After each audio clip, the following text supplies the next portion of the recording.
This is not the start of it, but this is the prelude to it. Thanks to all these wonderful people on stage who came all the way from Greenwood, which is south of Indianapolis. We're going to have sort of a pre-concert with this.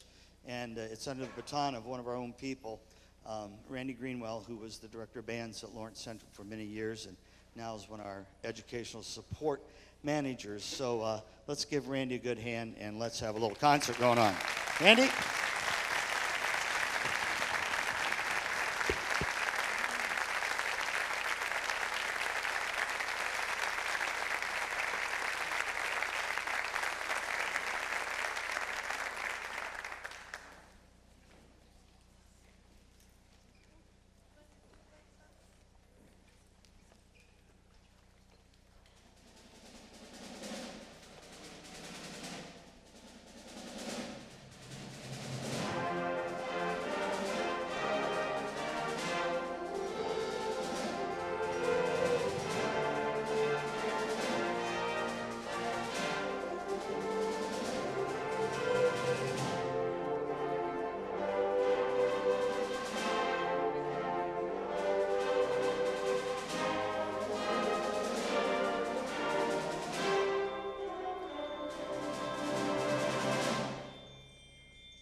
We opened with a work written by Richard Saucedo, who is here, and one of the people working with you here at the Conn-Selmer Institute. We'll be hearing more from him very soon in our program. That was the Triumphant Fanfare that he wrote. He has spent 31 years as director at Carmel High, won all kinds of awards throughout the state in concert and marching band competitions, including national championships in 2005 and 2012. He retired in 2013, but continues as a composer, clinician, and arranger. Our next piece is A Longford Legend, which is a collection of Irish street ballads written by Robert Sheldon. Sheldon's a prolific composer who's taught instrumental music in the Florida and Illinois public schools and has served on the faculty of Florida State University. A Longford Legend was commissioned by the Normal West Community High School Band in Normal, Illinois in 1998, and it's a tribute to some of the first band composers, Granger, Gustav Holst, and also Ray Vaughan Williams. Sheldon interprets the three 18th century poems that were found in a collection of Irish ballads. A Longford Legend is about a wealthy man, in particular, who loved to take his boats out onto the lake on his estate. He bought an expensive steam launch from a neighbor and learned everything but one small detail, and that was how to stop her. No one on the crew knew either, and so they all end up sailing around the lake, starving to death. And the rumor is, and the legend is, that you can hear them still swearing at each other on that lake. Young Molly Bond, the second movement, is about a young lover who is hunting in the woods, and he mistakes his true love for a swan and accidentally shoots and kills her. Her ghost comes back and manages to free him from justice at that point. The final movement, Killyburn Bray, is about a man whose wife is, quote, the plague of his life. The devil is there to take the wife to hell. And it all goes very poorly for the devil, that is. And he loses a few of his mates in the process, eventually returning her to her husband safe and sound. It's rather a grim set of ballads, but they're very well set and portrayed in music by Robert Sheldon.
Carl King is one of those who actually sort of got to lead the life in another time that lots of boys wanted to do. He joined the circus at the age of 18, and he played in and led many circus bands, including Barnum and Bailey's. In 1919, he left the circus and established a publishing firm in Fort Dodge, Iowa, and while there, he built and developed the Fort Dodge Municipal Band into one of the great town bands in America. He was inducted into the Windjammers Hall of Fame in 1974, and March of Freedom was written in 1955, and it's conducted by our associate conductor, Ora Pemberton.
Nessun Dorma comes from the final act of Giacomo Puccini's opera Turandot, and in English it means none shall sleep, and it's sung by the unknown Caliph as he has fallen in love at first sight with the beautiful but cold Princess Turandot. To marry the princess, you must correctly answer her 3 riddles or you'll be beheaded, so that's rather high stakes. Nessun Dorma expresses the confident belief by Prince Caliph that he will be successful. Nessun Dorma has become a huge popular success, first when Pavarotti made a recording of it for the 1990 World Cup, and then with the 3 tenors performance of it furthering its popularity. The version that we'll be hearing today features trumpet as the soloist, as the tenor, and today it's Lonnie Wagner performing for us.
We'll be shifting on stage for a more chamber-ish type group here as we do Jacques Ibert's Concerto da Camera, this one movement of it. Jacques Ibert's music is most well remembered for its wit, its sardonic humor, and its clarity. His father originally wanted him to go into business, but Ibert's interests took him into drama and speech first, and eventually into music, where he gained very early and very lasting fame for his works Escale, the Divertissement, the Flute Concerto, and for the wind quintet piece Trois Pièces Brèves. His Concertino da Camera is a two-movement piece, and it was commissioned and premiered by Sigurd Rascher in Paris in 1935. It was originally arranged for an 11-piece orchestra, and that has since been set for band at least 3 times. We'll be hearing the first movement of it, the Allegro con moto, which is rather brisk and shows the clarity of Ibert's writing for winds. Our soloist is Scott Campbell, the category manager for Conn-Selmer, and a fine professional saxophonist in this arrangement of Ibert's Concerto da Camera.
kind of Mr. Greenwell to invite some of the employees of Conn-Selmer to play with the band, and we're very grateful for that. We also thought it would be an opportunity to showcase some of our instruments. And today, I was actually playing our student model alto saxophone. This is our AS400, and considered by some to be the best on the market.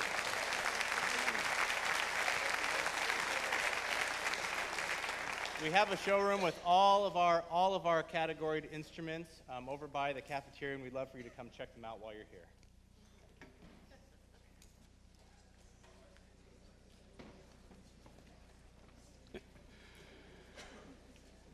And while we reconstitute the group, the next piece we'll be hearing is one that has very special meaning. According to a musical program note in Teaching Music Through Performance in Band, that published by Gia Press, music can serve as a way of expressing emotions or as an antidote to painful life situations. And in this case, Richard Saucedo's With Each Sunset serves both purposes. It was written in memory of Jack Hensley, who was an engineer from Marietta, Georgia, who was working in Iraq to support his family. He was kidnapped and killed just one day before his 49th birthday. This piece is a hopeful work and suggests that even in life's worst moments, there is hope for new beginnings. Written in 2006, the delicate orchestration and upbeat feelings certainly suggest optimism as opposed to tragedy. And at this point, we are very, very pleased to welcome to the podium the composer of With Each Sunset Comes the Promise of a New Day, this written by Richard Saucedo. He'll be conducting his own work.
Henry Fillmore was such a prolific composer in his lifetime that to avoid saturating the market with pieces written under his own name, he composed easy pieces as Harold Bennett, some moderately easy pieces as Al Hayes and Will Huff, and others as Gus Beans, Ray Hall, Henrietta Moore, Harry Hartley, and himself. Fillmore had difficulty deciding what exactly to name this next march. His band was giving a series of concerts at the Cincinnati Zoo, and he kept introducing the piece in two ways, either as the Cincinnati Zoo March or Pure Food and Health. He finally realized that this might have been the best march he had written, and then named it Americans We, and he's dedicated it to all of us.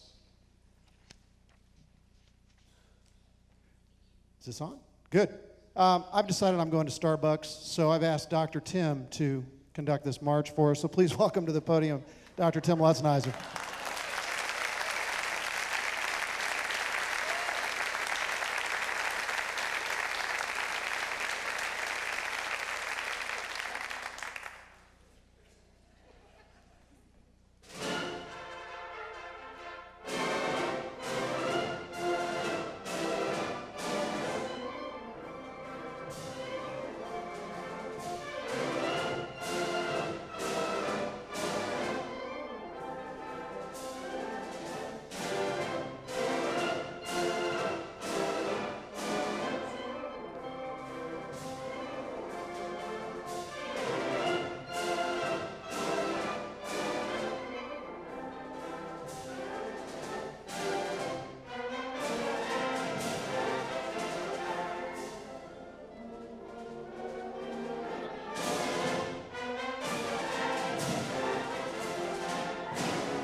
I Dreamed a Dream comes from the musical Les Miserables, that written in 1860, based on an 1862 novel, Les Miserables, written by Victor Hugo. The musical premiered in Paris in 1980. That had music written by Claude Michel Schoenberg and lyrics by Jean-Marc Natel. It was then translated into English by Herbert Kretzmer, and I Dreamed a Dream is sung by Fantine. The translation for that name is childlike, and she is trying to find work after having been fired from her factory job and is wondering what has gone so wrong with her life. And our soloist is another one of your people here at the Conn-Selmer Institute. Rania El Kare is about to come sing for us.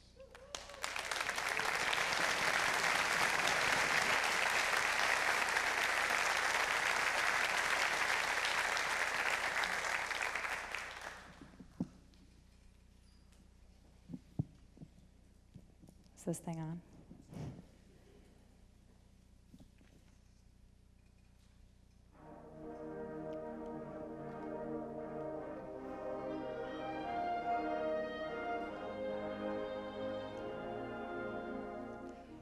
I dreamed a dream in days gone by, when hope was high and life worth living.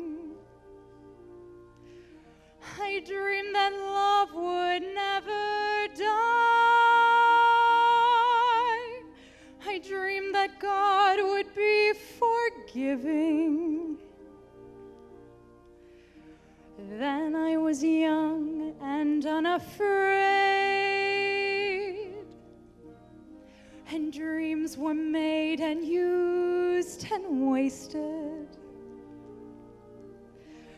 There was no ransom to be paid,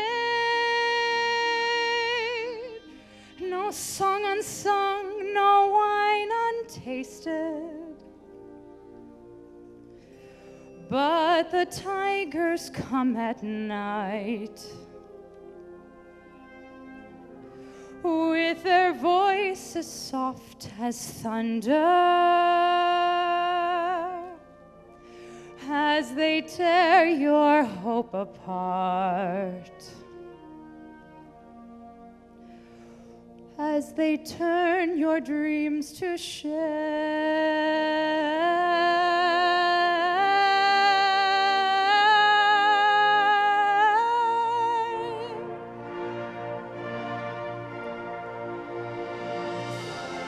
And still I dreamed he'd come to me, that we would live the years together. But there are dreams that cannot be, and there are storms we cannot weather.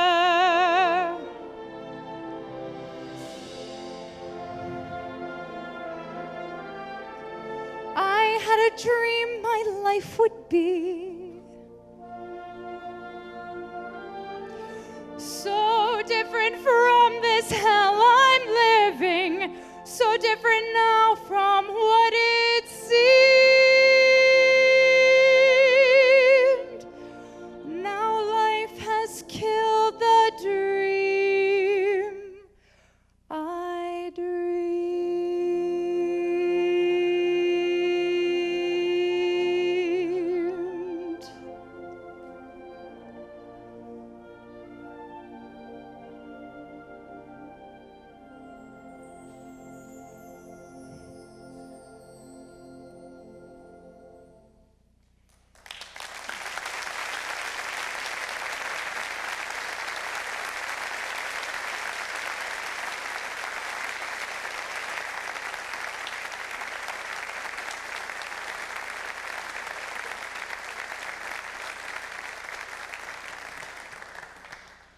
Again, we'd very much like to thank the Conn-Selmer Institute for the very generous invitation to bring us up from Greenwood to perform for you today.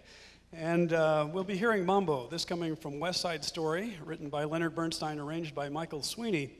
West Side Story had a long period of development, beginning as a Jerome Robbins collaboration back in 1941 as East Side Story. And it was decided that later it would be a modernization of Shakespeare's Romeo and Juliet. In 1955, the idea was revived, but because of Bernstein's schedule, it took a little while. But the other change was that this would involve rival gangs and feature the whites against the Puerto Ricans. A musical labeled Too Dark and Depressing opened to rave reviews. The mambo comes from the sequence that begins with a sort of boring dance at the gym, a prelude that develops into essentially a dance-off between the rival gangs, the Sharks and the Jets, as the music takes on the Latin percussion and rhythms of the mambo. This is Leonard Bernstein's Mambo from West Side Story, as arranged by Michael Sweeney. Before we do our last program selection, I just want to thank Conn-Selmer, the executive team, Kelly Bryan, all of the employees of Conn-Selmer for supporting these efforts and for supporting this conference and what it does for music education. And I can't think of a better way for us to be reminded why we teach music. Adult bands are alive and well in this country, and every day we get an opportunity to make music, and every day that we get that opportunity, we shouldn't shun it. And these people, I just absolutely love these people. They're from all different walks of life. They work their rear ends off for me. They put up with me. And I am so proud and honored to be their conductor. And I thank so much for all their hard work. And I thank you for listening to the live music, because without it, life's just not as good, right? Thanks so much.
Now, ladies and gentlemen, while you're sitting down, please stand back up for our national anthem. Who knew you were going to get your aerobic exercise today?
It's nice, isn't it?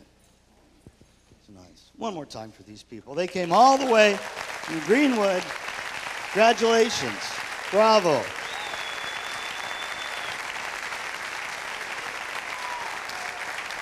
You.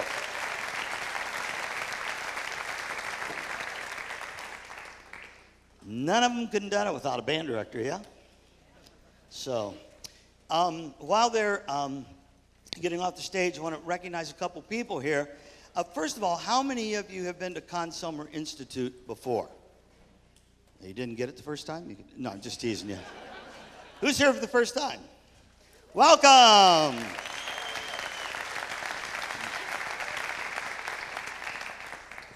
If you are not from the United States, would you please stand up? Look at this.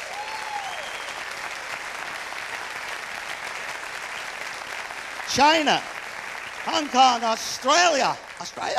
I say that right? Okay. These people came from around the world to join you. That's great. How many of you have been teaching for 5 years or less? How many of your college students? It's a good time. It's a good time. Welcome to the profession. And they will tell you, if you can make it 5 years, you can make it through that first year, you're going to make it, yeah?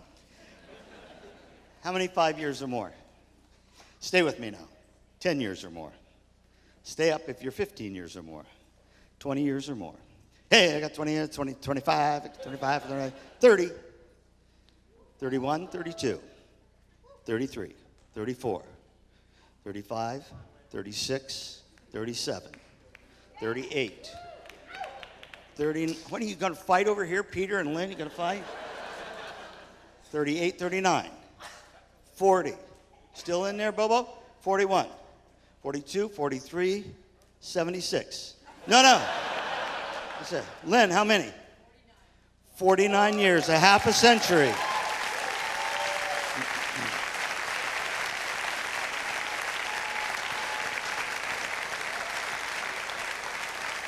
Thanks, Randy. For those of you who haven't been here before, first of all, welcome. You're going to have the best food in your whole life, right? Yeah. And just a couple things. I'm going to have the faculty come up so you meet them. But you see those purple shirts running around here? Yeah, that we're helping you drag. We have a group of volunteers that have, some of them been with us for 12, 13 years. They and somehow they got married and had kids and all this stuff too, and they keep coming back. And my veterans here, would you agree the volunteers are just outrageously incredible? Absolutely. Yeah. I wasn't going to do this, and a couple of the alumni came and said, would you please read that letter? And I really wasn't going to do it because it seems a little much. But about 5 years ago, there's a gentleman came here, apparently didn't really want to come here, and afterwards he sent this letter to me, and I asked him if I could read it to the group, and he said, no, wait a couple years. And so for the last couple years, I've read it. So for all you newbies, hang on here. It says, Dear Tim, this comes to you wrapped in humble pie. I attended Conn-Selmer Institute for one reason and one reason only, to receive a boost in my salary. I had to show proof of some kind of professional growth, and Conn-Selmer Institute was the shortest amount of time for investment that I could get for the needed hours.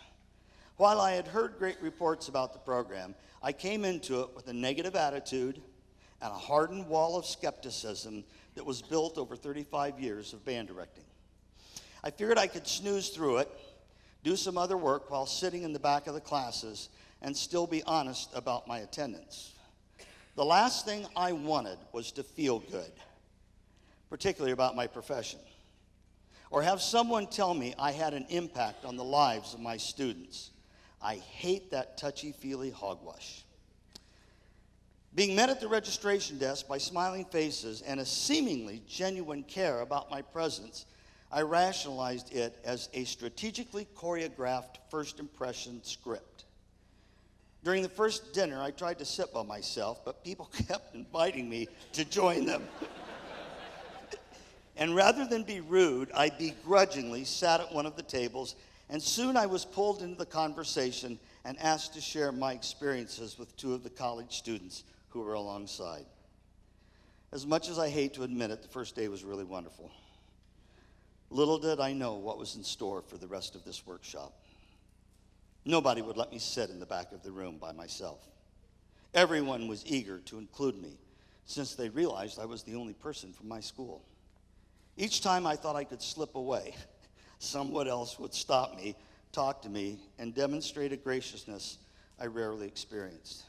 It felt good to be recognized and valued. The faculty, they couldn't have been more sensitive. Somehow they realized my plight, and they took it upon themselves to give me extra attention. My Monday afternoon, I was enjoying myself. I was learning, I was excited about my potential, and even eager to get back to my band. I'm usually eager to get away from my band. The Conn-Selmer staff were anything but the corporate executives I had envisioned. They were interested in me, really interested.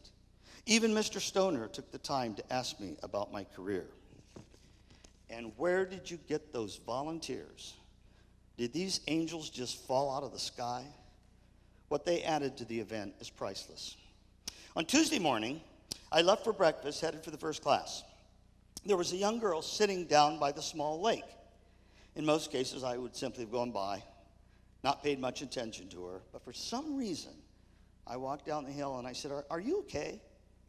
I could see she'd been crying. I'm fine, I'm just really scared, she said. You see, I just graduated from college, and I have a really good job at a middle school near my home, but I'm petrified. I'm too embarrassed to ask anyone for help. I feel like I should know what I'm supposed to do. I'm not sure if it was by the grace of God or just pure dumb luck, but I knew my job was to help her. 2 hours later, we had created a plan that she could put into action as soon as she returned home. She was so happy.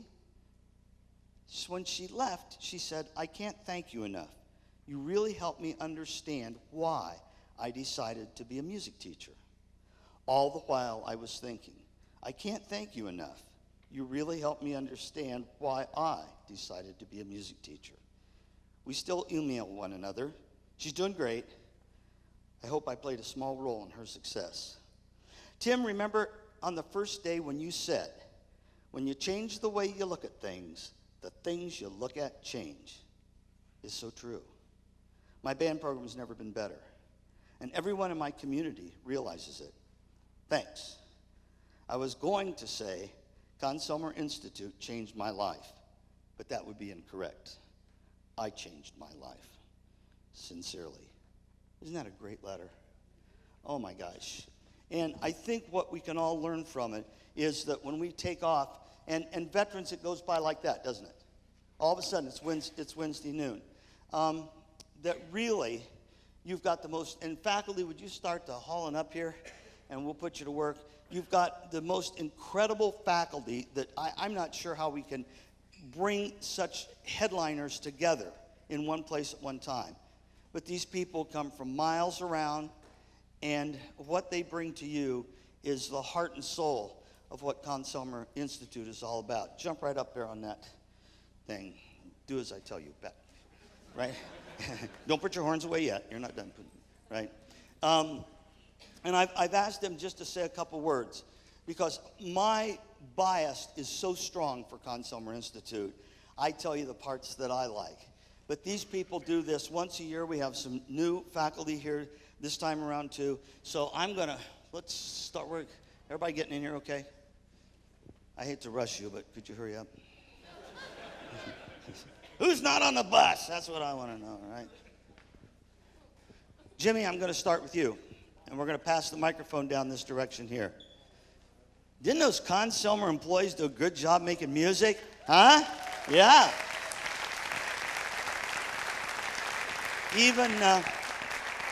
When you go through the factories, many of those people are players.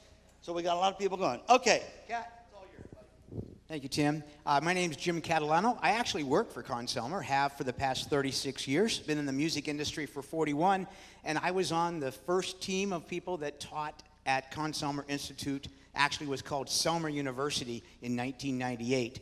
And so I guess the best thing to say is that it's going to be a wonderful 3 days for you. This is the place from our initial time when we started this whole concept of there are things in between the cracks of all the things of what you learn out there, in the academic world.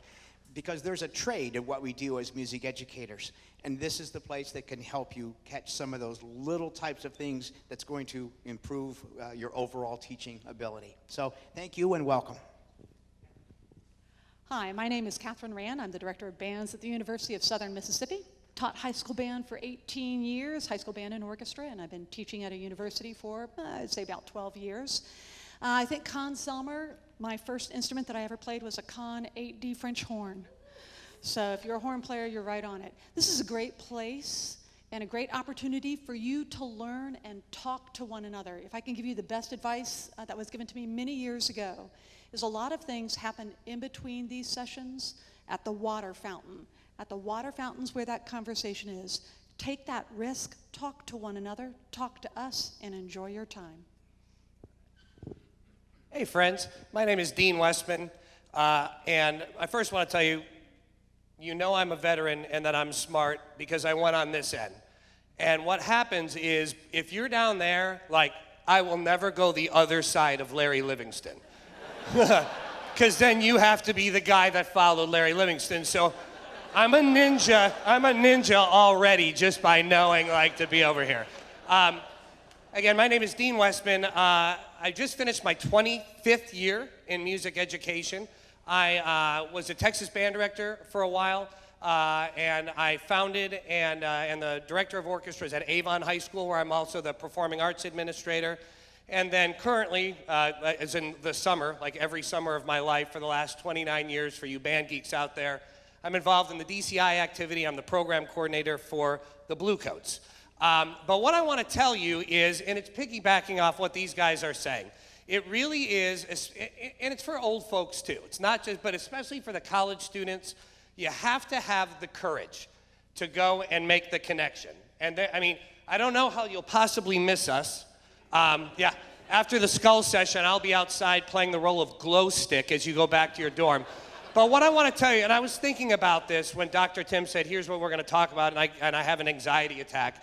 But let me say this. When I was 22 and a first-year teacher, I had the courage to go to Richard Saucedo and introduce myself to him, and we're lifelong friends. And I was just a nerdy kid. When I moved to Texas and was 24, I had the courage to meet Frank Troika because he was one of the best Texas band directors, and that changed my life. When I was 28, I had the courage to talk to this man, and he's the reason that the Avon Orchestra exists. He changed my life, and I could go on and on. Alfred Watkins, when I was 25, I had the courage to become his pal and just say, show me how to be great at this. And that 10 seconds of courage can change your life. And then you'll blink and you'll have done it for 25 years. So find that 10 seconds of courage. My name is Larry Livingston, and Dean mentioned he did not want to be on the other side of me. I have a question for you. Why did the chicken go to the seance to get to the other side?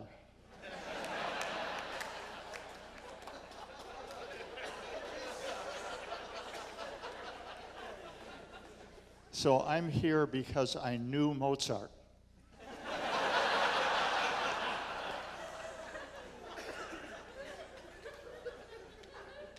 So I was dean of the Thornton School of Music at USC, and before that I was the dean of the Shepherd School at Rice in Houston, and before that I was vice president and music director of New England Conservatory of Music in Boston. So I spent 25 years screwing up music schools.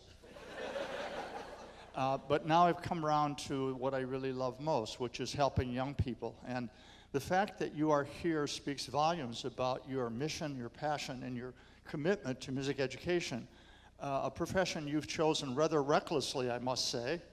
While all of your friends already have a Lexus and 3 kids and a beautiful house and a dog named Billy, you're hoping that your administrator will wake up and realize how important music is. So I salute you. And I ask you simply while you're here to be open to the reality that there's no end. We just get better and then we die. And that's going to happen. That's going to happen to all of us. So on your tombstone, still learning. That's the mantra on your tombstone. And you are fortunate because not only are these people interesting and brilliant and thoughtful, but all of you are. So the collective learning opportunities that are here are immeasurable. You know, Buddha said we are all connected, all of us. Someone had to choose this carpeting. Someone had to design these seats. Someone had to do the drywall on the back of this auditorium. We are all part of one large fabric. And when we do music, we get to speak the voice that connects us. So I hope that you will see this time here under the tutelage of the Johnny Appleseed of music education, Tim Lautzenheiser, that the magic that you have within you also lives in every child that you teach. And at the end of the day, our job is not to teach them, but to help them find the mechanism that will release their own magic. I thank you so much for the opportunity to be here, and thanks to John Stoner, who is really an icon in the whole world of the business community, and to my good friend Tim, and to my wonderful colleagues here, all of whom are smarter than me, but I have the advantage of being older. I get to be that guy. I'm David Vanderwalker. I'm from Atlanta. This is my 30th year in music education. I spent much of it in secondary education. I spent a few years at Georgia State University, and now I have the pleasure of supporting 200 music faculty members from the Fulton County Schools in Atlanta, and we serve over 100,000 students. My thought to all of us, regardless of our age, I remember vividly being that excited, I just graduated, I'm gonna go change the world, and I walked into that classroom and went, oh my gosh, what am I gonna do? I suck.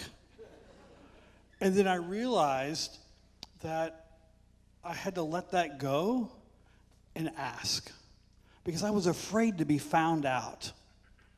You know that feeling? I was afraid to be found out, that someone might know I didn't know what I was supposed to be doing. But I asked people like this, I would echo Dean, sleep when you get home next week.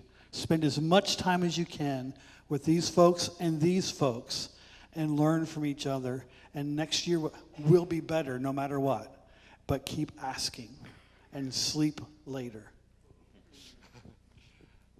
Hello, everybody. My name's Matthew Rao. I'm the current chair of music education at Lawrence University and associate director of bands. And prior to that, I had the privilege and joy of being a middle school and high school band director in Loveland, Colorado for 15 years. And I just want to share how grateful I am to be here with all of you. And I woke up this morning just filled with gratitude to spend these next 3.5 days with all of you. And my heart just filled with gratitude for Dr. Tim Lotzenheiser for his vision, to John Stoner for leading an incredible company, and just everybody on this stage. And CSI is really a time for us to reflect on everything that happened during this school year, a chance to recharge, and a chance to really reflect and look forward. So just want to share a message of gratitude, and I look forward to meeting and spending as much time as possible with each and every one of you. Hi, my name's Tony Garcia from Virginia Commonwealth University, and I've been teaching colleges in jazz and music business for about 30 years or so. I had no worries that I would be found out about how horrible I was at jazz. Everybody knew I was horrible at jazz when I was in college, and I was a jazz major. And it took me a long time to figure out how to make that happen. And because of that, I became a better teacher. How many of you would be uncomfortable if I asked you to play a jazz solo on your instrument? Raise your hand proudly. Great. I'm hoping there are going to be a lot of questions this week, because when you ask about the things that you're uncomfortable about, you will grow. And I'm delighted to be a person that you can call upon to help you out throughout this week and in the years ahead. So I look forward to working with you. I'm Tim Holton. My first couple of jobs were teaching in Montana, starting music 5 through 12, instrumental, choral, general. And I moved to my second job that I figured I'd retire out of, and loved it until the opportunity to go work for 28.5 years with professional musicians in the Army appeared. But I remember back to that very first year of teaching at a small mountain community in western Montana. And you throw tremendous amounts of energy in all directions, just like a shotgun, pellets in 360 degrees, and a couple of them hit that target. And that experience factor starts kicking in over the years, and you start to aim a little bit, and it doesn't take as many shots to get those same numbers of babies in the target there. And it's a wonderful thing, and from day one, you will plant seeds. Yes, there's a ton of people around, and I hope you continue asking questions and learning. But what you have already is valuable. And I never believed it. But it was a couple years ago, I received an email. Colonel Holton, Scott Kinney here. You might remember starting me on saxophone your first year of teaching. He said, I really loved it, but I was really happy when we got that school-owned bass trombone fixed, and I really took to it after you left. We were playing at a girls' basketball tournament, and we played our set, and the host band director came over and said, man, you really put out some sound. I wish you were in my band. You also might remember that I was the son of the wrestling coach, and I was going to wrestle, and I was good at it. But you know what? That was one-on-one. Yeah, there was a team score, but that was the first comment from that band director that I ever had about what a difference I made for the collective group that I belonged in. I never forgot it. And I just wanted the man who started me on an instrument to know that since I returned to Superior Superintendent of Schools, music will never die on my watch. That's the power you hold. Enjoy. Now I have to follow Tim. Thank you. I appreciate that. I'm Mark Laycock, the Director of Orchestras at Wichita State University, previously at Iowa State and at Chapman University. 5 years of teaching experience in Las Vegas. They pay you in chips. It's very convenient. I think the recurring theme up here that I'd like to underscore is just lifelong learning. And selfishly, I'm here to learn from you. So as much as we can interact, and as they say, most of the real important information happens outside of the formal sessions. So looking forward to that. And I get to be Suhan's assistant, so that's... You're in trouble. Good afternoon. There's a lot of times in my career where I look around and I'm like, what am I doing here? and being on stage with this distinguished colleagues is one of those afternoons, and so I'm really nervous. But my name is Sue, and I'm the Director of Orchestra Activities at Baldwin Wallace Conservatory. Before that, I taught 15 years in public schools in Indiana, mostly when a gentleman, Richard Salcedo, took a chance on me and hired this Korean to be the orchestra director there, and got bullied by him, but more importantly was inspired by him and learned from him tons. And so looking forward to the week ahead, learning from him, and just like Mark said, learning from all of you as well. This is the second year for the orchestra director track. And so welcome, orchestra directors especially, and looking to seeing you and hanging with you all week. Thank you. I'm Tom Palmatier, and I was previously commander of the Army Band and the U.S. Army Field Band. But in case you wonder if you can make a difference in someone's life, my 5th grade band director was a first-year teacher right out of his bachelor's degree, a young man named Tony Maiello. So in case you wonder if you can make a difference, I didn't understand what he was doing, but I knew he was passionate about it. And that passion has sustained me ever since then, so you can do the same thing. Now, we've talked all about how you can get so much by sitting down and socializing and hanging out with us, but I'm going to ask you to do something for me. I write a monthly column for School Band and Orchestra magazine, and I only have 8 articles planned. So I would love to leave here with about 20 ideas for articles that you would see in SBO magazine. And yes, I will credit you in the publication, so I hope to bring the ideas on. Hi, I'm Charlie Mangini. I just retired a couple years ago as president of Vandercook College of Music. And before that, I taught for 18 years in high school in Kansas City area. And I remember being a first-year teacher. And I remember being in a session something like this. And I heard John Painter speak. And I was just so jazzed up by it. And I went back to my hometown for vacation, saw my mom and dad, and there was my high school band director at the golf course, Mr. Swanson. And Dr. Tim knew Mr. Swanson, because Dr. Tim recruited me from this high school to go to college to study with him. And I said, Mr. Swanson, I said, you won't believe it. I was just at this clinic workshop, and I heard John Painter speak. And he laughed. He goes, ha, ha, ha, Johnny, how the hell is Johnny? And I was taken back. He said, Johnny and I went to Northwestern together. He said, he played ahead of me in the concert band, but I played ahead of him in the stage band, he said. And we started talking about he'd bring his kids to Chicago, and Mr. Painter would have him come and sit with the band. And immediately I thought, like, well, what happened to you, Mr. Swanson? I mean, there's John Painter at Northwestern, and you're at this high school. I mean, you missed some classes, or, you know, weren't very good in theory, or what? And being a trumpet player, it took a little while for it to set in.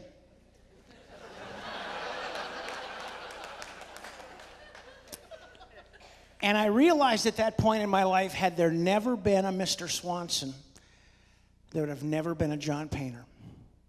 And each and every one of you out there are a Mr. Swanson or a potential Mr. Swanson.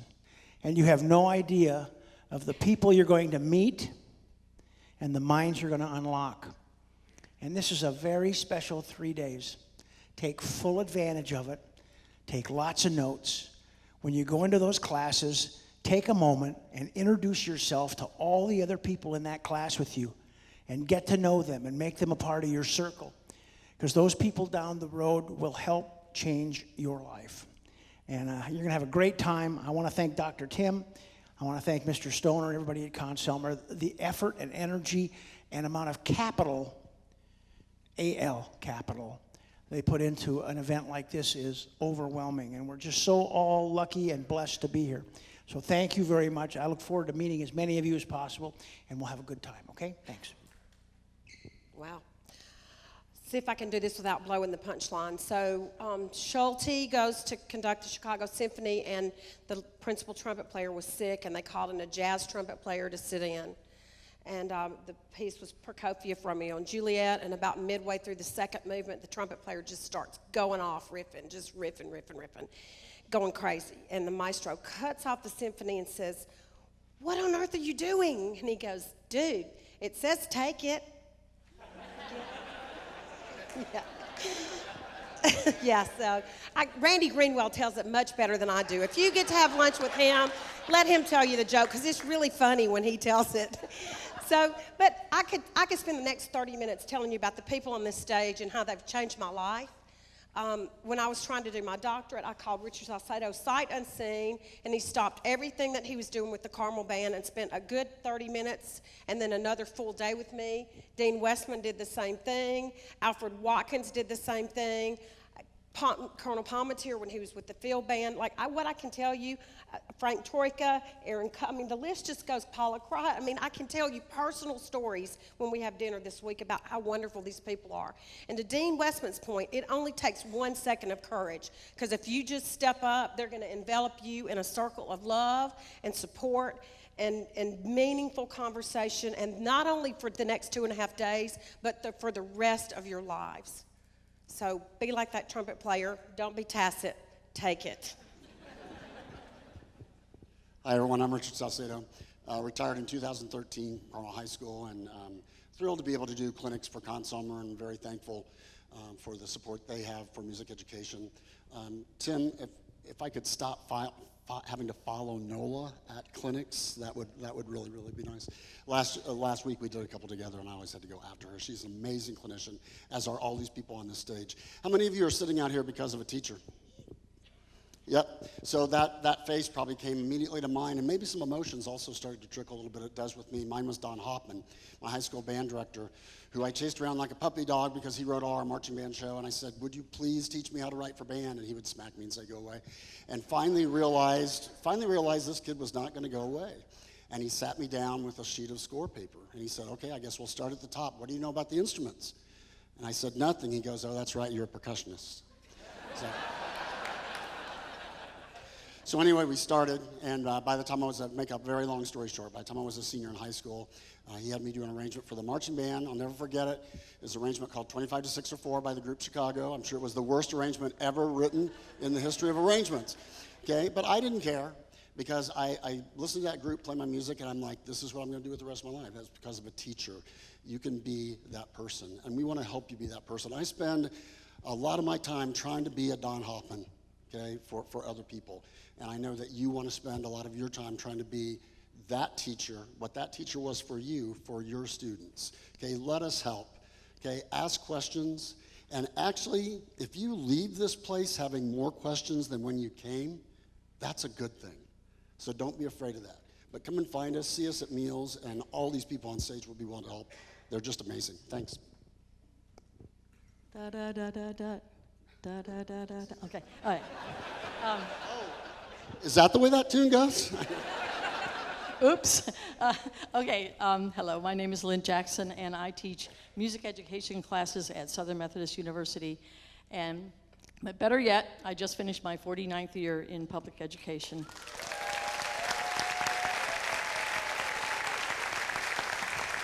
Thank you.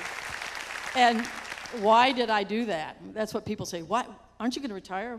When are you leaving, you know? And I say, I love teaching, and that's why I'm here. That's why I'm standing here, and with so many people that I respect so much and that I love so much also. And for me, Conn-Selmer is like a refresh button.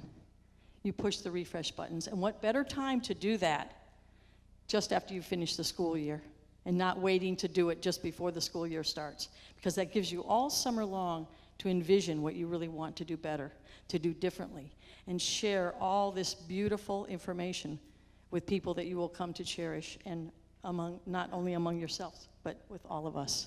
And I think we learn just as much as you do from this experience.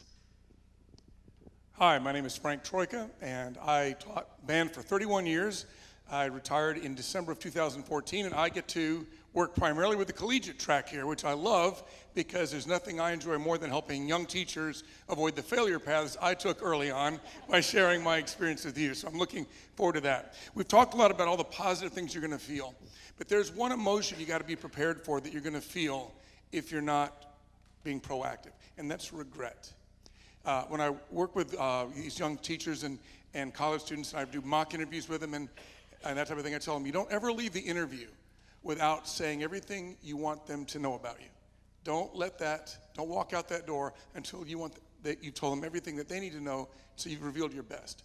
So on Wednesday, when we wrap things up, the last thing you want to feel is, I wish I had sat down with Richard Salcedo at lunch because there was an empty chair next to him. You just got to have the courage to take the chance. And I think all of us up here have stories about taking that chance. You've heard it a number of times, but you've got to act on that impulse, because nobody here is going to turn you down. Have a wonderful few days here at Conn-Selmer, and take the chance. Hi guys, I'm PC and I'm retired from the University of Texas, but I'm not retired from the musical life.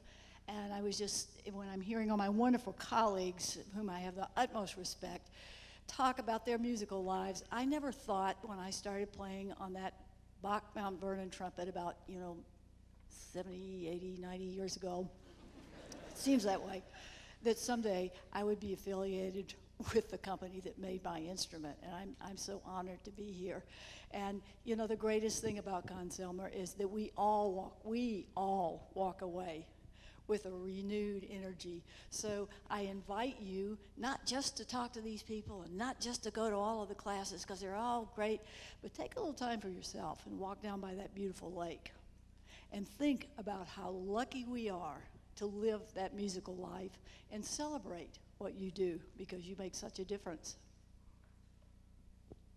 And I'm the girl that has to go after Paula Kreider. So my name is Erin Cole. I was the band director for 22 years at Tapp Middle School, which is in Cobb County, Georgia. Now I work for Conn-Selmer as an educational consultant, as well as a communications specialist, and I absolutely love what I do because I get to travel around and work with students and band directors all over the country, which is a pretty sweet gig. Where are the college students? Raise your hand. Holy cow, I wish I had this when I was in college. Just saying. So totally take advantage of this opportunity, not only with this amazing faculty that's up here, but you have a whole room full of band directors that have been doing this from 1 to 50 or so years, okay? So take advantage of that, and if you're that person that's sitting by the lake, I think about the letter that Tim was reading. I'm the crazy person that likes to teach middle school students, believe it or not. Okay, so if you're that person sitting by the lake crying, going, oh, I'm scared to death, I'm about to have X amount of middle school students, I don't know what to do, come find me, I'm your person, okay? Hi, my name is Alfred Watkins, and I was director of bands at Lassiter High School in Marietta, Georgia, just north of Atlanta, for 31 years. I taught for 6 years prior to that in a small school in the inner city ghetto of Atlanta. So I had 37 years teaching in drastically different communities. I bring you greetings from Atlanta, the home of Coca-Cola, Delta Airlines, and Martin Luther King Jr. And so during the course of my lifetime, I realized that my college education in a small historically black college in Tallahassee, Florida, was a giant survey course, much like yours. Graduate studies the same way. This is the place to learn new things that you missed in college, which is almost all of the above. It's a survey course, and you've already figured it out, more importantly, because you're here. Now, when I sat there 44 years ago, as a college student, as a young teacher, I would be afraid of the people on stage. I would see them from a distance, and I would look at them, and I'd say, there's Claire Grundman, or there's Alfred Reed, and there's William D. Ravelli, and I walked past them for decades until one day I spoke to them all and told them my story. And so that's what we would like for you to do this week. We're all colleagues. We're all kind of the same. We're all geeks. We all love what we do, and we're all very passionate about it. But we're no different than you. We're all colleagues who make a career or will make a career doing exactly the same thing. So come to us and tell us your story, or we'll come to you and tell us our story, or ask you your story. But don't be bashful, don't be shy. That's why you're here for the week, and we hope that you enjoy the festivities of being in this environment. Hi there. My name is Chris Schroeder, Executive Director of the Josiah Quincy Orchestra Program in Boston and an Arts Coordinator with the Boston Public Schools. I am shocked that I have something to contribute to you all right now, at least I feel I do, after this long line of amazing advice. I've had a chance to teach for over a decade in Boston Public Schools and charter schools and so on, and I've gone to a lot of conferences. I find that this experience is exactly what everyone says it to be. It's incredibly motivating. It's incredibly warm and inviting from the staff, and you'll see even at dinner and lunchtime, there's Dr. Tim and all the volunteers helping to clear the tables and so forth. I don't know if you changed that or not. Sorry if I. Okay, no, you're still doing that. Great. The thing that I find that's most helpful is you kind of exist in a bubble here, in a way. You're soaked in, and you will get absorbed into the culture and the community, and you have these great conversations, taking risks and so forth. But I want to challenge you to take it one step further and get contact information. I know that in my session I've strongly encouraged and I've offered my email to folks, reach out afterwards. The learning that takes place here is really inspiring. And then, after you get home from your 13-hour flight when you have delays in Atlanta, and you get home and all of a sudden you're back to concerts or you're back to planning and however, and you immediately forget all the amazing things that just took place and you're scrambling for your notes and so forth. And so put a calendar reminder now to look back on the information that you gathered here today right before either school starts, and put another calendar reminder of people that you need to reach out to afterwards and follow up with. I think that's such an important thing because that's where the relationship truly begins. You can have conversation and lunch and so forth, but just send an email. Just send a note. I really enjoyed your session. I'm having a challenge right now, specifically with this particular group or however. All of us, I certainly speak for myself, but I'm sure everyone here is willing to help you at that moment when you truly need us, when you're in the throes of teaching, October, November, and then March and April and so forth. So put those calendar reminders. When you need someone, we're here for you. So thank you so much. Let's thank these people. We're going to be with them all week.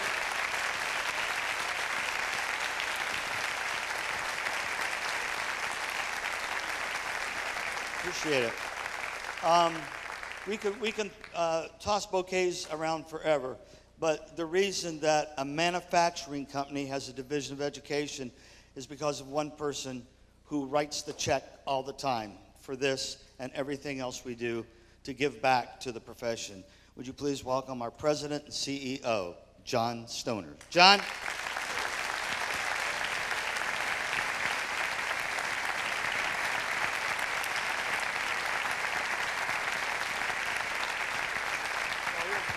Thank you. First of all, Larry, thank you for your kind words. I really appreciate it. If you spoke to my wife, she would say if I knew what day the garbage went out versus the recycling, that would make me an icon. That would be it. So, but thank you. I really appreciate the kind words. Also, you're to be commended. It's unbelievable to think that you just got through a school year, whether you were a student or an educator, and you're here at Conn-Selmer Institute to get all this additional knowledge and everything else. You're truly students of your trade. And you should be commended because it's incredible that you're here. And it'll make a difference in kids and other educators and everything else, so thank you. I'd like to introduce our senior staff, and they're going to be ticked at me for this, but I'd like to have Judy, Bobby, and Marcus come down here.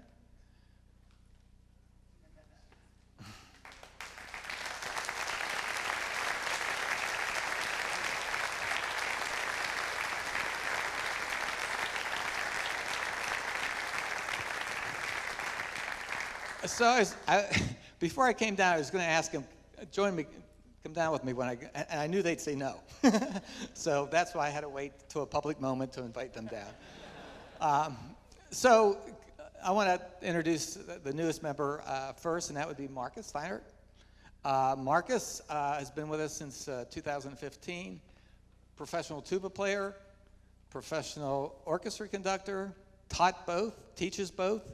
Ran Marathon for a couple years. Just an incredible talent that we added to the organization. Not that being a shovel guy doesn't kind of equal that, but a great addition to the team. And just a great family and everything else. So he's made and let me tell you what he does. I should tell you that. So he's vice president of our international sales. He did a great job of putting our sales, marketing, distribution office together in China. We are now selling direct into China to dealers versus through a distributor, and it was all through Marcus and the team support of him doing that. It's made a huge difference with us. He's also over our marketing communications, so the social media stuff and everything else falls under Marcus as well. So. Hopefully you put your picture out there after this. I'm going to put Bobby and Judy together a little bit for a reason. So Judy right here, is our CFO and CIO, so Chief Financial Officer and Chief Information Officer. Bobby is our Vice President of Human Resources. And I was fortunate enough through my career to have some really, really good mentors.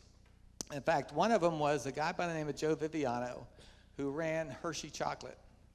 And I didn't look him up because he was a chocolate guy, but that helped. But we lived in the same area. We played golf. I got to know him pretty well. He sat on the board of one of the companies. Actually, it was Huffy Bicycles. He sat on the board. And when I was the vice president of sales for Ames True Temper at the time, he said, John, he said, do me a favor. He said, someday you're going to be a president of a company, and just want to give you one tip. Whatever you do, hire the best CFO and human resources person you can possibly find. And I said, why is that? Nothing against you guys. But I said, why is that? And he said, because you're a sales and marketing guy. And the sales and marketing, you got to understand, John, he said, there's two areas of the business that can get you into legal trouble. One is financial, and the other one is with people and contracts and everything else. So if you don't want to end up in jail, get yourself a really good finance person and a really good HR person. And make sure, so I checked that off, and he said, make sure they're not yes people. And I've checked that off big time. Trust me. Just trust me. Ask anybody in the company. I checked that off big time. And so I've been here almost 17 years. It'll be 17 years in November. I've worked with Judy and Bobby for 25 to 30 years, roughly, something like that we've worked together. We worked together at Ames True Temper, and I was fortunate enough to be able to convince them to come over to Conn-Selmer when I made that move, and I was very, very fortunate to have them there. And the fact that it all of a sudden got cold in the winter in Indiana surprised me as well as them when they moved out. But to be honest with you, I would not be where I am today. I would not have had the career I've had if it wasn't for these two women. As Brian Emmel, Bobby's husband, would tell you, and if Mark was here, Mark would tell you, they're very good at telling you when you should rethink an idea. And that has been very helpful through the years. But like I said, I would just never have this opportunity, never have this career path if it wasn't for them over the last 25 to 30 years. So thank you.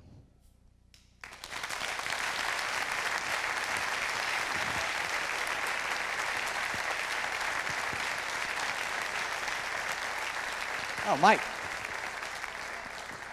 Mike who? Mike Campice? Hey, Mike, come on down. Anybody don't know Mike? If you don't know Mike, you should go out and play the lottery tonight, because it's 1 in a million that don't know Mike. So, thanks, John. Good afternoon, everybody. Grateful to be with you all today. 22nd Conn-Selmer Institute, just an amazing experience. I'm grateful to be part of an organization led by John Stoner, and having the vision to have a division of education is very unique. And I'm also surrounded by a lot of great people in the Division of Education to help support the efforts that are wearing navy blue shirts this week. If you guys could run down real quick, just so I can move. Just so I can introduce those that are here with us today. Our Division of Education consists of educational support managers that are boots on the ground, supporting schools across the country, working with our dealers. We have, to my right, Rick Ganelli. He manages the Southwest region. Karen Cross is our executive assistant in the Division of Education. David Fulmer is joining us August 5th. He's here and will be starting in the Pacific Northwest as educational support manager. Rania Okari, our VIP program manager, who you heard sing earlier. Randy Greenwell, educational support manager of the Midwest region. Nola Jones, covering the Southeast region of the United States. Our maitre d' for the Conn-Selmer Institute, Kelly Bryan. And Aaron Albin, our Director of Educational Communications, and Gail Williams is around manning some area, helping us out with many different things going on at the event. So Thank you all. If you see these shirts, please stop us. We want to know what we can do to help you in music education. Our Division of Education and what we do, from those VIPs that have been with us and educators that we've interacted with, you have steered the direction of what we're doing, whether it's the free inventory system we created, our work that we're doing with grants. We have some new things we're going to share with you all tomorrow.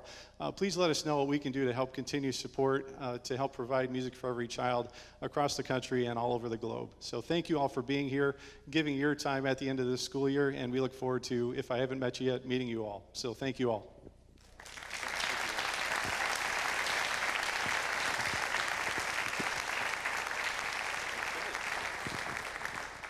Hi, everybody. I'll make this pretty quick. There are a couple of things that I want to share with you all in preparation for the next transition into our sessions and the rest of the conference. So bear with me for a second. Before I dive into that, though, I do want to introduce my volunteer squad to you all. They are the heart and soul of this event, and if you need anything at all, they are going to be there for you. So just find a purple shirt, let them know what you need, and they'll take good care of you. So if you got, blink your lights in the back, everybody, wave.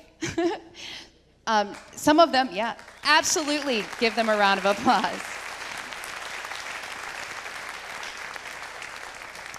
A lot of them are also educators who just wrapped up their school year, some of them yesterday, or on Friday. So it's quite a big deal for them to turn around and then do this event right after finishing the school year, and we're very grateful to that. For that. Just to let you know who they are, it's Paige Rauschuber, Billy Skembos, India Stinson Johnson, Heather Baker, Andrew Kaiser, Kristen Hills, Colleen Phillips, Tony Hubert, Jackie Nason, and Emma Remley. There's only 10 of them, but they feel like 10,000. They're everywhere. So thank you again, team, for being so amazing and helping this conference go so well. A couple of other things. We have flags and signs all around campus that coordinate to the map that you have in the back of your program. It's going to help you get to the various different locations. So if you flip to the back of your program, you'll see the campus map, and each of the buildings are color-coded in that map. And then when you're walking around campus, there are little flags and balloons and signs to help you get to those various different locations. All right?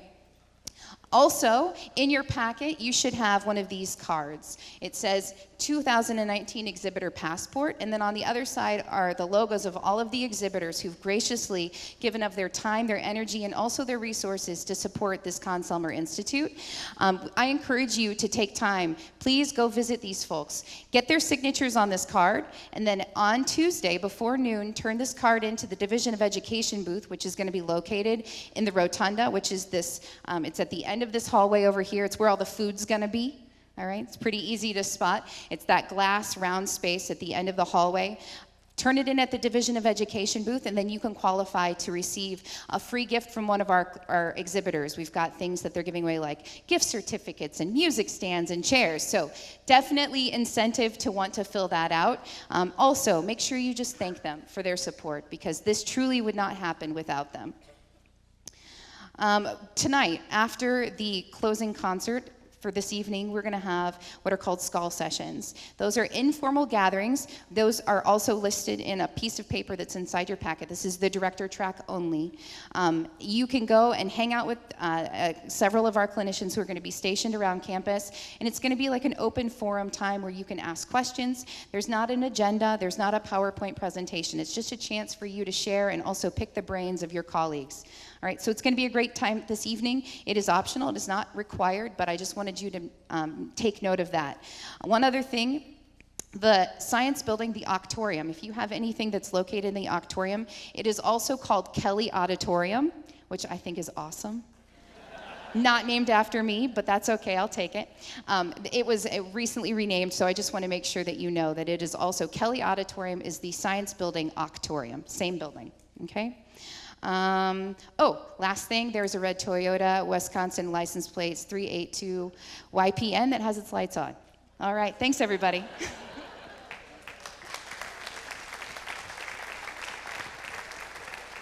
We're going to have to kick butt to get to class, yeah?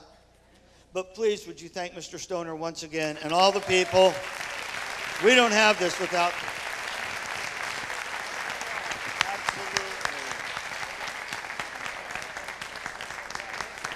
Off we go to class.